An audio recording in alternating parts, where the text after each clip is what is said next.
Greetings and welcome to the My Health, My Choice presentation, where we're talking about the importance of getting screened for cancer.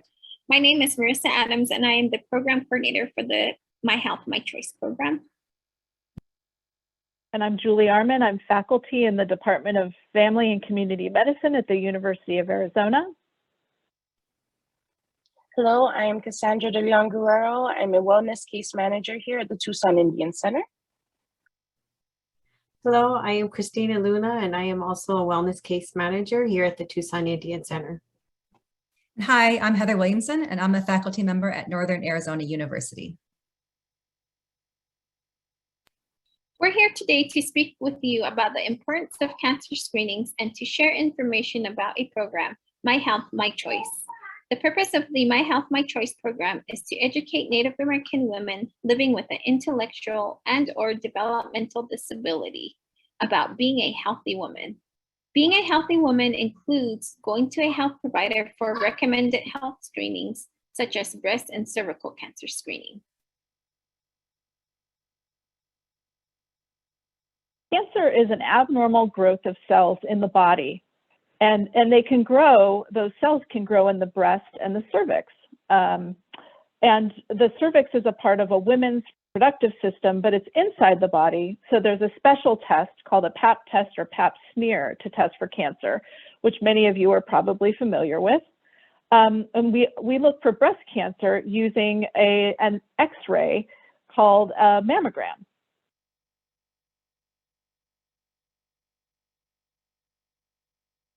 It's important to talk to your health provider about recommended cancer screenings to know when it's best to get screened. So in general, most women over the age of 40 should talk to their doctor about getting a breast cancer screening. At age 45, most women will be recommended for a screening each year until they turn 55, and then they may be screened every 2 years. And in general, most women over the age of 21 should talk to their doctor about getting a cervical cancer screening. Most women will require one every 3 to 5 years until they're older, like age 65. Again, we encourage women to begin talking about these cancer screenings with their health providers, as some women may need to be screened more or less often than other women, or even at younger ages. And we know that some women are less likely to get cancer screenings. For example, women with disabilities are less likely to get their breast and cervical cancer screenings. And this is concerning, as the earlier you detect cancer, the easier it is to treat. And so what are some of the challenges to getting cancer screenings experienced by women with disabilities? So sometimes they have not been treated like other patients. They may go to visit their healthcare provider and the provider may not speak with them directly, but rather talk to the support person who came with them to the visit. The physical space at the doctor's office may not be accessible for those who use a wheelchair to get around their environment. The paperwork they have to fill out or that they get from the provider explaining what's going on may be too difficult to read or understand. And some people with disabilities may communicate in different ways, and the health provider is not prepared to spend the time learning how to communicate best with them so they can understand what's going to happen with those cancer screenings.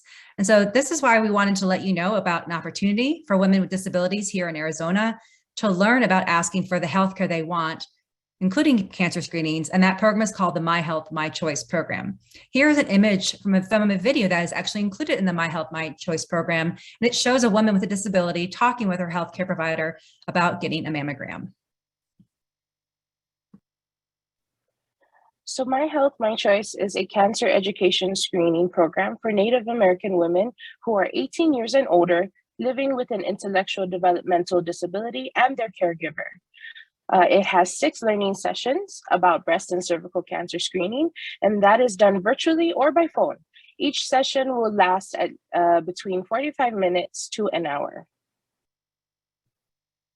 The topics that are covered are identifying healthy lifestyle habits specific to women's health, practice activities for managing anxiety about screening, identifying what cancer is and the parts of the body being screened for cancer, learn about breast cancer screening, learning about cervical cancer screening, and practicing self-advocacy in healthcare.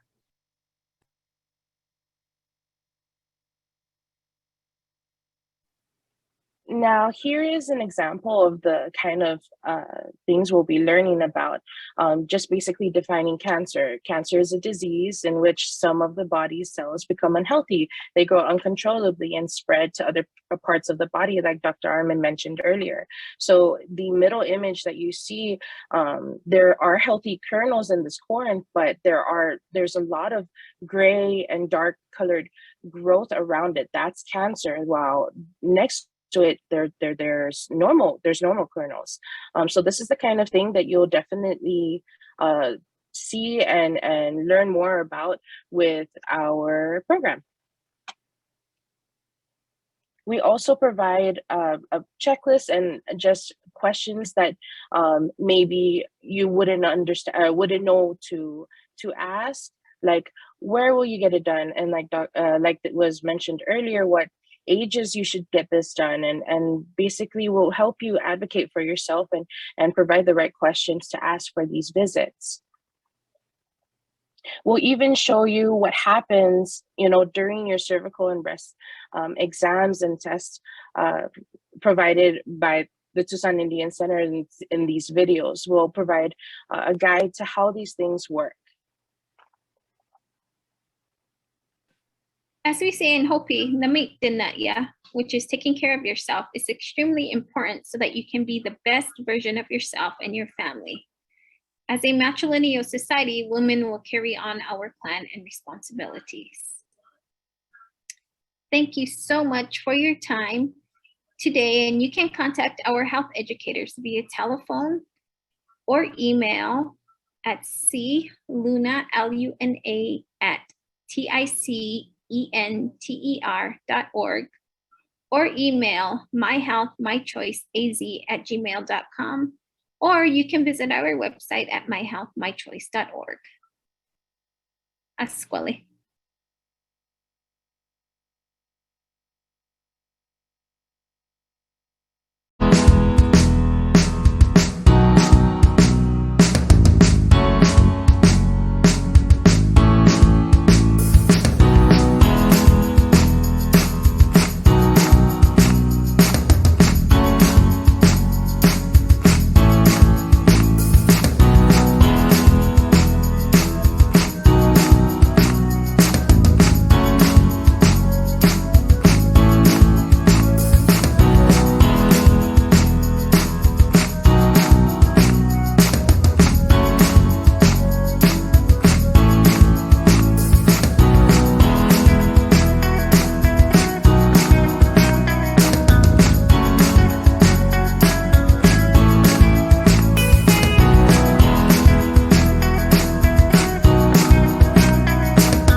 Hello, Dominique Henry, registered dietitian nutritionist here today to talk about menopause and osteoporosis. So those are two really big words. So first part is menopause. It's usually affecting only women because we start to lose estrogen as we get older. And the lower the estrogen levels get, then that's when we tend to stop menstruating. We stop having our period every month. And that change in this estrogen, this hormone, affects our bone density, which over time, if we lose too much bone density, that just means the strength of our bones. When that breaks down over time, that can lead to something called osteoporosis. So usually osteoporosis will mostly affect Caucasian women, but we just because we go through this hormonal change as we get older, we are all kind of at risk of developing osteoporosis. So it's good to know what those are. So I wanted to talk about our bone density. So bone density is just referring to the bone strength. So these are just chopsticks. Okay, this is going to represent the bone strength or our bone density. Okay, so the bone density inside of our body, the strength of our bones is important to maintain throughout our whole lives, not just as we get older, throughout our whole lives, because the bones are what give us the structural strength to hold up our bodies. You know, the strength of our bones have to hold up muscle mass, weight mass. That's what gives us the ability to move our bodies with stability. Okay, we're stable, we're not moving around, and that's all due to the strength of our bone, the foundation of our body. Okay, so this is our bone strength. We want it pretty tight and strong. But over time, like I was saying, we start losing, we have these fluctuations in hormones for women especially. And as this estrogen level goes down, the bone density, the strength of this bone can wear out. And the minerals that are in here that keep it strong, that's what keeps it strong. There's minerals in here like calcium. So that will start to kind of come off. And they go into the body, they get absorbed into different areas. And that can weaken our bone over time. So if we let that happen, now this is a little wafer. Okay, this is a teething wafer. It's very light, it's very thin. You can hear it sort of hollow. Okay, so this is going to represent our bones if they lose that density over time. So what that means and why this is important is if we get older and this becomes our bones, okay, and if we take a tumble, we trip over something, you know, that impact before was protected by the strong bones. If we hit something, our bones are strong enough to maintain its structure, okay? But as we get older, if our bones become weakened and we have that same tumble, we could hit something and the weight of our body comes down on these bones and it can break very easily. So that's the thing with why it's important. Our bone density is super important. And how are we going to make sure that our bones are staying as strong as possible? Well, there's a few things we can do. So for the younger women out there, you know, young girls, teenagers, early 20s, we want to make sure that we're keeping our bones healthy by having a healthy, balanced diet. You know, this is going to be across the board for all of us, okay? So a healthy, balanced diet. We want to make sure that we're portion sizing. These foods here on this handout are just foods that are going to be closest to nature as possible. You know, we know what a fruit is. A fruit's going to look like a fruit. You know, we know where the animal proteins are coming from. We should be able to identify where the food's coming from. If most of our food is identifiable, we know exactly where it came from in nature, then that's going to be our best choice for a healthy, balanced diet, okay? So that's going to help us. And then also focusing on foods that are going to help keep our bones strong. And that's going to be what? Calcium, right? So we want high calcium foods in our diet. What's the first thing you think of when you think high calcium food? Most people are going to think dairy products, milk, yogurt, cheeses. Those are all really great sources of calcium. And that calcium is a mineral, and that's going to strengthen our bones. All right. So we want to make sure we have plenty of calcium in there from dairy products. But we can also get calcium from other foods. So a lot of people are lactose intolerant. They don't metabolize the dairy products well. So for those people, we can take a supplement. Make sure you take it as prescribed, because we don't want to, our bodies don't absorb all the calcium we need for the day all in one sitting. It has to be spread out throughout the day. That also goes the same for supplements.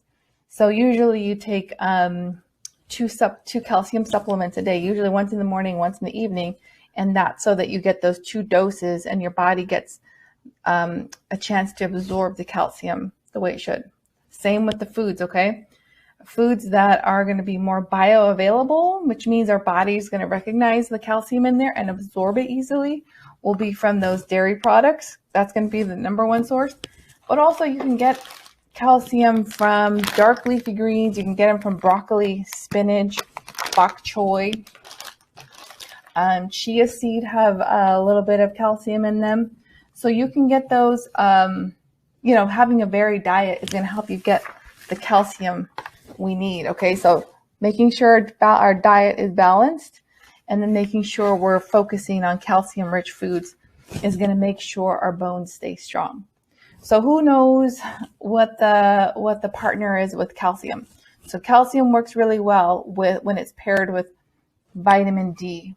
Okay, so vitamin D is kind of hard to find in food sources, but you can get vitamin D from sunlight. So going out before putting sunblock on, just 10 or 15 minutes of sunlight will give us the vitamin D recommendations for the day. But you can also get vitamin D from like oily fish like salmon, tuna. A lot of times you can get vitamin D and calcium from fortified foods. So this one here says with calcium, and then if you look on the back, it'll tell you if there's a percentage of vitamin D on there. So you can check with your fortified foods, orange juice, cereals, crackers. Some of those things will have fortified vitamin D and calcium together, because a lot of manufacturers know that they work well together to strengthen our bones. All right, so in addition to having your healthy, balanced diet, you want to also make sure we strengthen our bones through exercise. Okay, so what kind of exercise do you think is going to work? So we might not think about it, but our bones are still a living tissue. So they respond to weight-bearing exercises or resistance exercises. What are those? So weight-bearing, that's pretty straightforward. If you have weights, something heavy, even if it's just a water bottle, repetitions, okay, that's going to strengthen our bones. Just walking, jogging, taking the stairs, that's going to help keep those bones strong. Another form of exercise that is pretty good for our bones would be resistance exercises. So if anybody's got resistance bands, to do resistance exercises daily, that's also going to strengthen your bones over time. So like I mentioned earlier, we want to make sure we're adopting these healthy habits very young.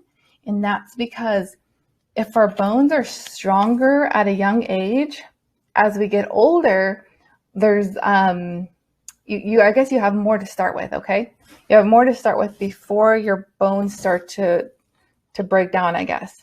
So if we have a strong foundation as young women, by the time we reach menopause, we'll have stronger bones to deal with before we start losing some of those bone mass. And if we maintain all of these healthy lifestyle habits with a balanced diet, with exercising regularly, we're going to maintain strong bones well into menopause and beyond. So making sure that we have all of our, because we're talking about menopause, we're talking about osteoporosis. Some young women might think, oh, that's not for me. I'm not older. I'm not an older woman. I don't need to worry about that.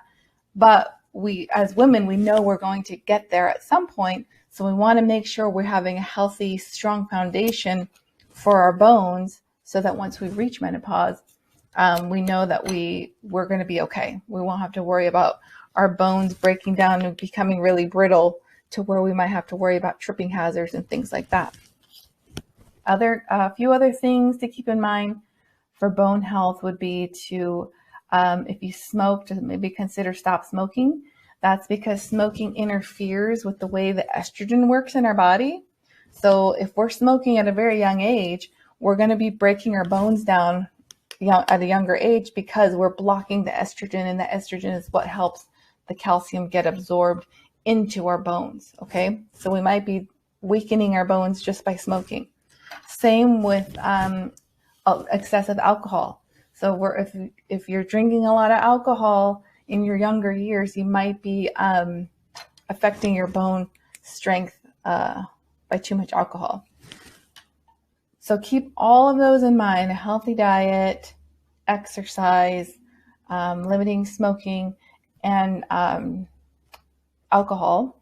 All of that together will work to make sure that our bones stay strong so that we can, age with strong bones and with a good balance, so we don't have to worry about having assistance for walking or tripping.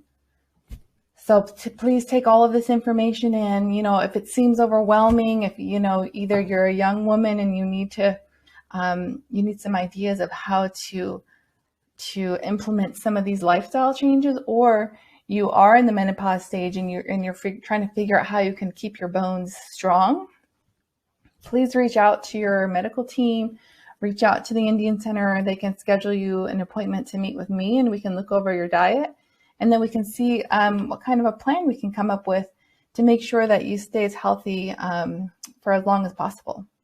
All right. So just take all this information in, assess your diet, see if there's areas of improvement that you can make. And like I said, reach out if you need help or assistance. So, try to go out throughout your day today and see where you can get some calcium in, and make sure you figure out ways to keep your bones healthy and strong. Thank you for listening. Bye.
Hi, I am Christine Chavez. I am the Diabetes Prevention Coordinator here, and welcome to our Women's Day event. I will be talking today about osteoporosis and the benefits of getting your muscles, your bones strong. There are several types of, actually there's two types of exercises that you can do for bone density. Okay, and bone density is a measurement of minerals in your bones, and they can do that by X-ray.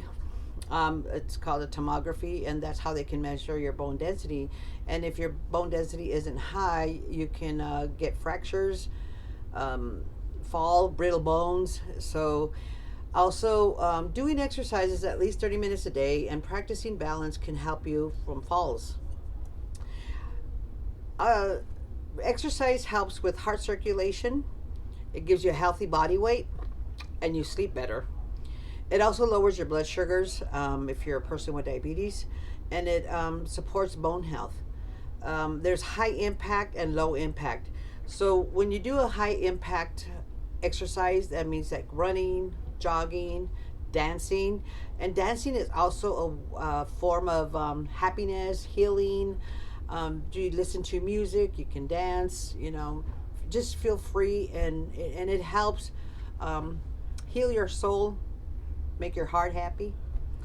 And also jump rope, and if you can't jump rope because you just can't, some of us can't jump rope, some of us can. So jump roping is a very good way of making your bones stronger, and prevent osteoporosis. After a certain age, women start losing bone density, and we get shorter. So that's one way of you also finding out if you have osteoporosis, because sometimes our height shortens. We can also do low impact exercises like brisk walking. Tai Chi is a very good way of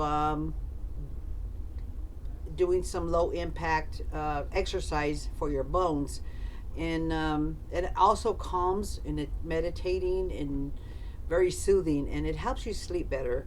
And we recommend 30 minutes a day for uh, exercise anyway. But also lifting weights, just weight bearing.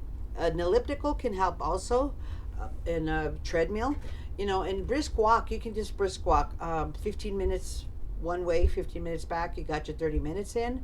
And it's very important that you do this with the doctor's orders. Don't go out and doing high impact exercises if you have some restrictions on your diet, on your walking, your heart condition, or something like that. Always make sure you check with your primary care physician to see if it's okay. Or if you see a specialist, make sure that whatever it is that you do, always check with your primary care doctor before you do any kind of exercise, nutritional, dietary modifications, or anything like that. Okay, so lifting weights, a lot of us don't have those weights at home. I have spoke about making your own weights at home. You can get a water bottle, fill it up with water or sand or gravel, and just lift it, and that'll strengthen your muscles, and the muscles attached to the bone, and that will also strengthen the bone as you're lifting.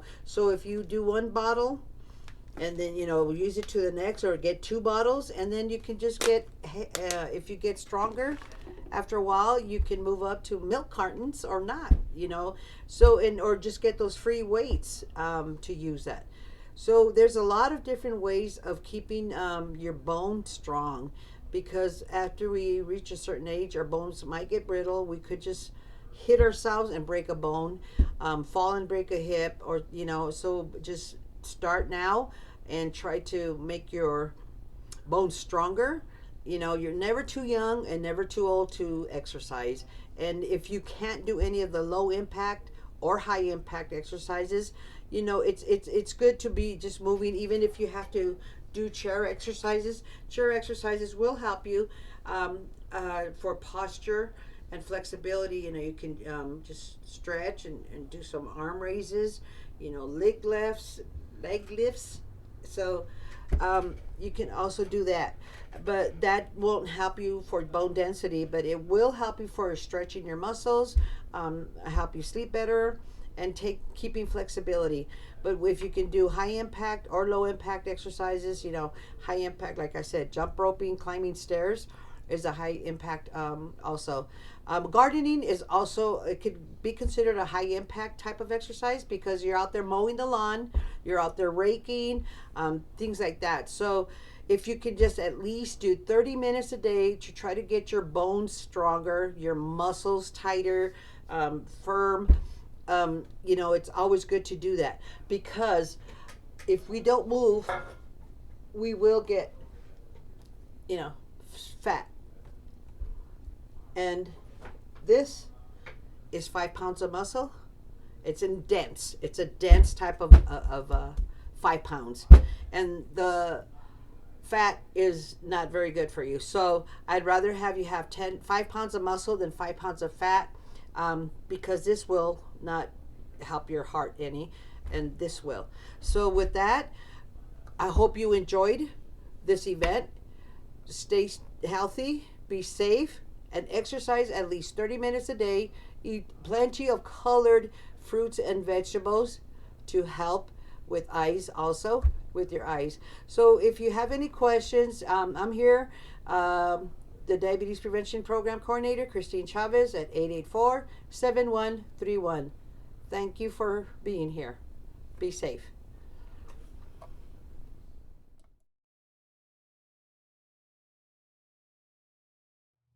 So, as our virtual Women's Day event comes to an end, we just want to remind you of what we have going on at the center currently and some of our regularly scheduled events. Every Thursday of the week, we have our Wellbriety groups at the YMCA located at 60 West Alameda Street. From 4:15 to 5:15, we have Native Sisters in Recovery, a group just for women. Right after, we have our White Bison group from 5:30 to 6:30. And on Friday mornings, we have our AA sobriety group from 8:30 to 9:30, also located at the YMCA. If you can't join us face to face, you can join us by phone or by WebEx. Feel free to give us a call for more information. Through our diabetes prevention program, we have group nutrition workshops and consultations with registered dietitian nutritionist Dominique Henry, who you saw earlier in the video. And if you are diabetic and in need of glasses, we have partnered with Savano Eye Care to provide you with free eye exams and glasses. This is handled by Christine Chavez, our Diabetes Prevention Coordinator, who you also saw earlier in this video. Please give TIC a call for more. Among the many services we provide here at the Tucson Indian Center, we offer transportation and medication pickups as well. If this is of interest to you, please call the Tucson Indian Center for Alan Jose or Marcela Delgado. For our family mental wellness classes, we are currently doing pottery making every Wednesday. You can contact Drew Harris for more information. Through FEMA, our social services department is assisting eligible clients with receiving financial assistance with rent, mortgage, and utilities. Please contact Jerry Romero or Tiffany Santamaria for more. From 3 o'clock to 5:30 p.m. every Wednesday, our Health Services Department holds a vaccine pod right here at the center. You do not have to be a client to receive a vaccine. If you have any questions, please give our Health Services Department a call. So in the coming weeks and months, we have lots of other events for you. On May 31st, we'll have World No Tobacco Day. On June 15th is our Men's Day event. In the summer, we'll be having our Back to School Bash, and in July, we'll have our Native Youth Summer Spirit Program. In the summer or fall, we'll be having our Social Powwow. On May 25th, we'll be having our Elders Monthly Luncheon, and in November, we'll have our Native American Family Wellness Day. That concludes our Women's Day event on menopause and osteoporosis here with the Tucson Indian Center. Thank you so much to everyone who helped make this video possible, especially you. Please remember, your health truly is your wealth, mind, body, and spirit. Take care.